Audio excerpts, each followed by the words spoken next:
안녕하세요.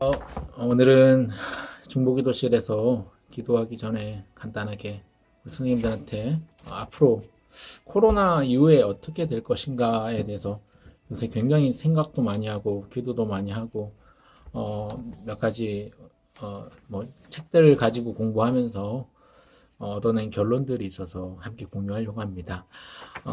언택트라는 책, 언컨택트라는 책도 최근에 읽었었고요. 그리고 이제 사실 다른 사역자들하고도 많이 공유를, 우리 교회 사역자는 아닙니다만 다음 세대 다세연이라고 다음 세대를 연구하고 다음 세대를 연결하는 수도권 지역에 있는 다음 세대 사역자들 모임이 있는데 거기서 얻어낸 결과 세미나도 함께 했었고요. 그리고 청바지라고 청소년을 바라보는 지역교회 사역자들 모임이 있는데 제가 오래전부터 몸담았던 커뮤니티입니다. 거기서 함께한 연구한 결과들도 그렇고 최근에 많이 고민들, 코로나19 사태가 장기화되면서 전 세계적으로 이 전염병이 많은 세계의 부분들을 또 교회의 많은 부분들을 변화시킨 것 같습니다.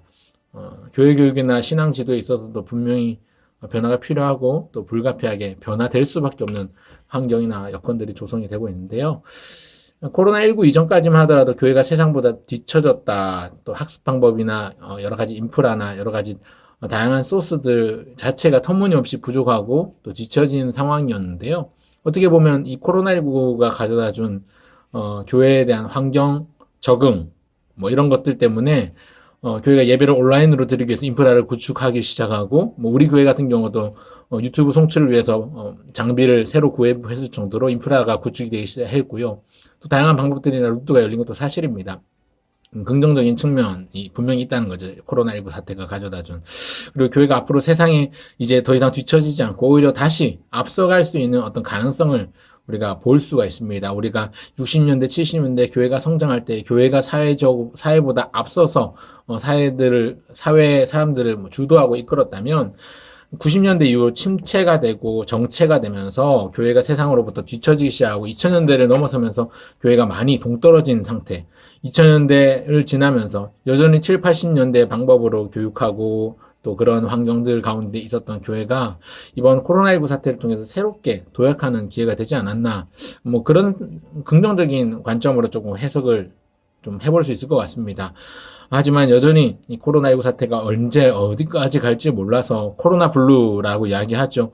고립의 시대, 또 우울이 찾아오고 있는, 혼자 있다 보니까 우울해지고 사람 만나지 못하는 상황이 이어지다 보니까 공동체성보다 개인의 가치가 훨씬 더 중요시 여겨지고 또 개인의 가치가 빛나고 부각되는 시대가 돼버렸습니다.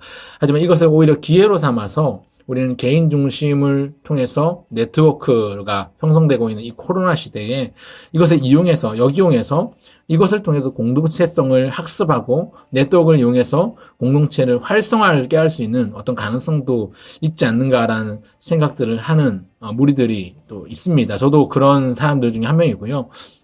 아이들의 믿음 성장과 신앙 지도를 위해서 교회가 준비해야 될 부분들이 여러 가지가 있지만 크게 오늘은 세 가지 정도 말씀을 드리려고 합니다.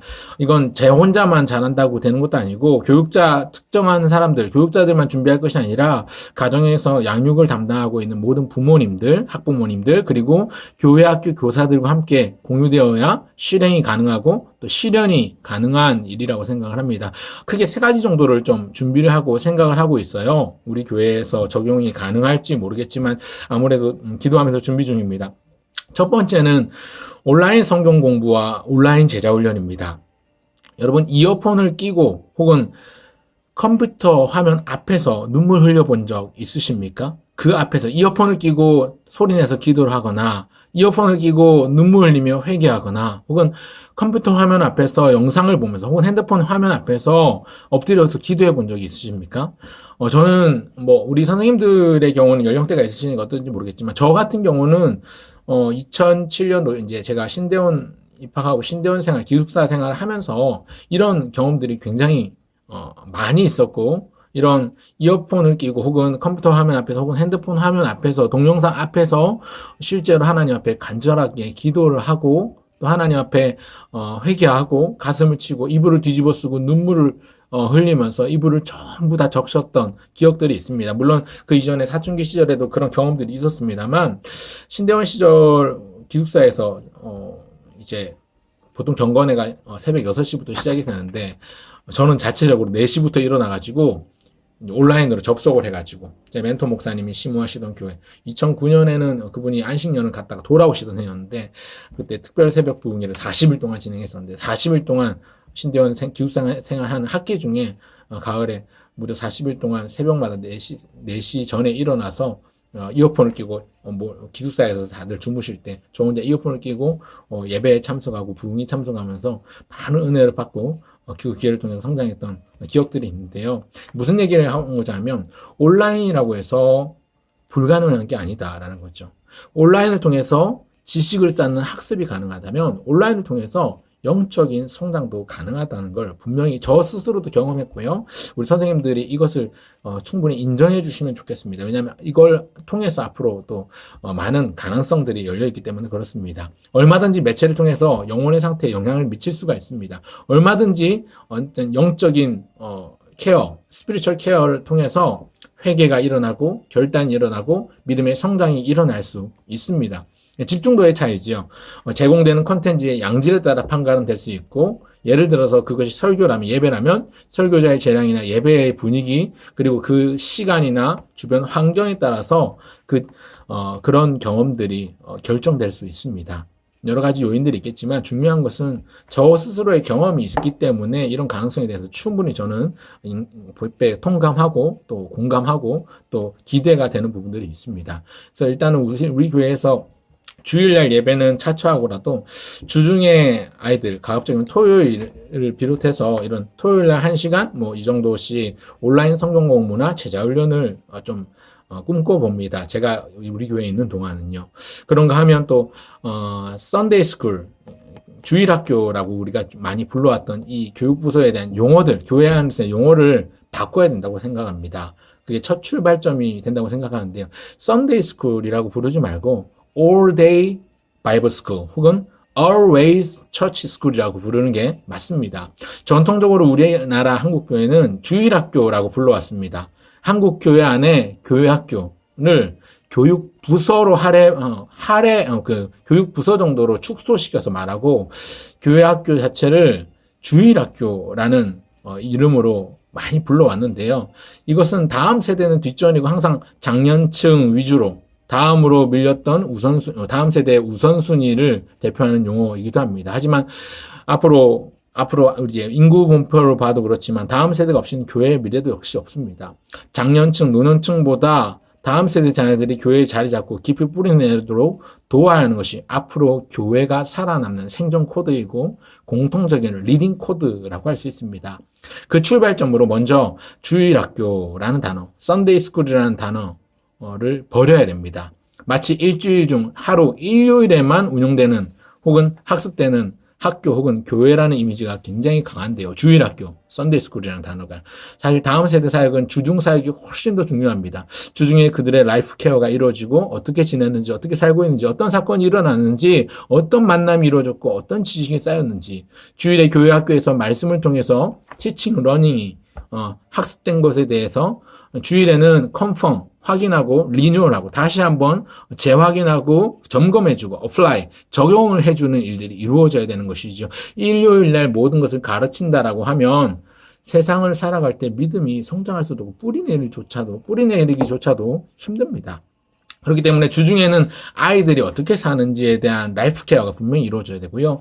교사라면 혹은 교육자라면 우리 아이들이 어떤 생활 패턴으로 지금쯤 뭐 하고 있겠다, 오후 4시면 지금쯤 뭐 하고 있다라는 걸 어느 정도 파악이 되는 상태. 그리고 이 아이가 지난주에 누구랑 같이 싸웠는데 혹은 누구랑 같이 어디를 놀러 갔는데 어떤 일들이 있었다라는 사소한 것들을 우리가 케어할 수 있도록 우리 아이들과 깊이 친해지고 교감하는 게 중요합니다. 그래야 주일날 교회 왔을 때 사역자를 통해서 선포되는 말씀과 교사를 통해서 적용되는 말씀과 리뉴얼되는 말씀들이 그 안에 믿음으로 자리 잡아 갈 수 있기 때문에 그렇습니다. 주중에도 아이들의 상태와 삶의 사건을 통해서 아이들의 상태를 파악하고 이것을 위해서 가정의 부모와 긴밀하게 협조하고 또 소통해야 됩니다. 또 할 수만 있다면 아이들의 친구, 또 학교의 교사들과의 관계도 어느 정도 파악하고 있는 게 좋습니다. 아이가 있는데 전혀 문제가 없는 아이가 듣는데 사실은 교사를 굉장히 자기 반 담임선생님이 굉장히 증오하고 싫어하는 아이들이 있다고 하면 이 아이는 학습 능력이 확 떨어집니다. 그러니까 학교에서 공부 못하는 애가 돼버리는데 그렇다고 해서 교회에서 모자란 아이처럼 그렇게 취급하는 경우들이 종종 있거든요. 결국 그렇지 않습니다.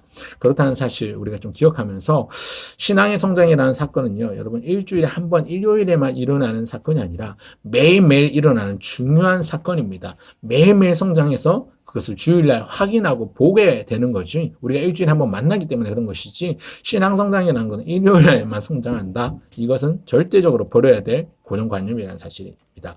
그런가 하면 세 번째, 앞으로는 이 미디어를 얼마나 좋은 방법으로 선점하느냐, 얼마나 선점하고 얼마나 어디까지 학습할 수 있느냐는 게 굉장히 중요한데요. 이미 좋은 학교들이나 큰 학원들은 줌이라는 새로운 전달 매개체 어플을 통해서 1대1 교육을 벗어나서 다중 방향으로 소통 교육을 하고 있습니다. 이미 시행착오를 겪고 있고 이제 안정화 단계에 이르고 있는데요. 이 부분은 교회로 가져와서 적용해 볼 수 있습니다.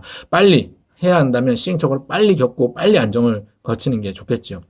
학습자를 위해서 앞으로 담당 교육자라고 한다면 이 담당 사역자, 교육자와 또 교사들이 될 것인데 이 교사와 교육자들이 얼마나 어디까지 준비할 것인가, 어떤 컨텐츠를 어떻게 전할 것인가 하는 내용들을 분명히 검수해야 되고, 그리고 한 회차당 주어진 어떤 학습 시간을 얼마나 할 것인가, 뭐 30분이면 30분, 50분이면 50분, 학습자의 나이나 집중도에 따라서 달리 할 수 있겠죠. 그리고 얼마의 양을 전달할 것인가, 어떤 방법으로, 화면을 통해서 전달되는 컨텐츠는 어디까지만 전달할 것인가, 그냥 얼굴만 보고 얼굴만 보여주고 얘기할 것인가, 자료를 보여주고 그림을 보여주고 PPT를 보여주고, 이 줌이라는 어플이 굉장히 기능이 많거든요.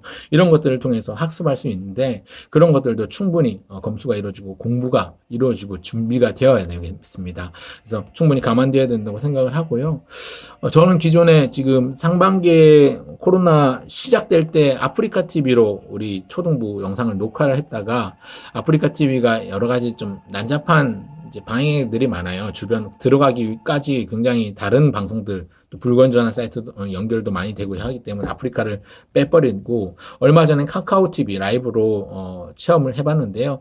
카카오 TV 라이브가 아무래도 사용자가 많아서 괜찮았는데, 그런 와중에 지금 학교마다 학원마다 줌이라는 프로그램을 사용하면서 이게 활성화되고 있다 보니까 줌을 통해서도 새로운 가능성을 발견하게 됩니다.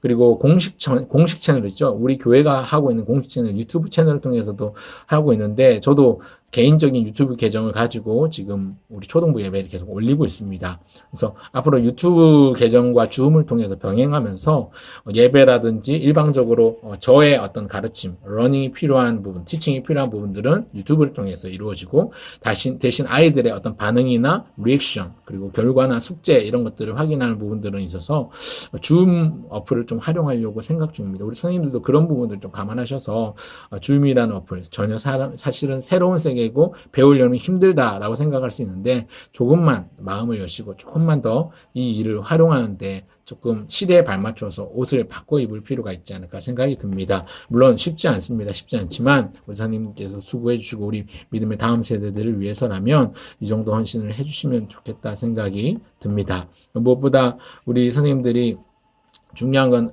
하고자 하는 의지와 또 마음과 우리 아이들을 향한 간절한 그런 애틋한 마음, 그걸 품는 게 중요한 거죠. 그래서 중요한 건 본질을 담아낸 그릇은 얼마든지 바뀔 수 있습니다. 그러나 그 안에 담기는 본질은 절대로 바뀔 수 없는 건데, 이 본질이 무엇인가? 바로 하나님의 말씀이고 예수 그리스도의 십자가 복음이라는 사실입니다. 꼭 그 사실을 기억한다면 우리 아이들이 우리가 누렸던 그 신앙의 유산들을 다른 방법이지만 똑같이, 혹은 더 깊은, 더 넓은, 더 높은 경지에 이를 수 있는 그런 신앙의 믿음의 유산들을 가져가길 바라는 마음입니다. 꼭 기억해 주시면 좋겠고요. 긴 얘기인데 들어주셔서 감사합니다. 우리 선생님들 고맙습니다.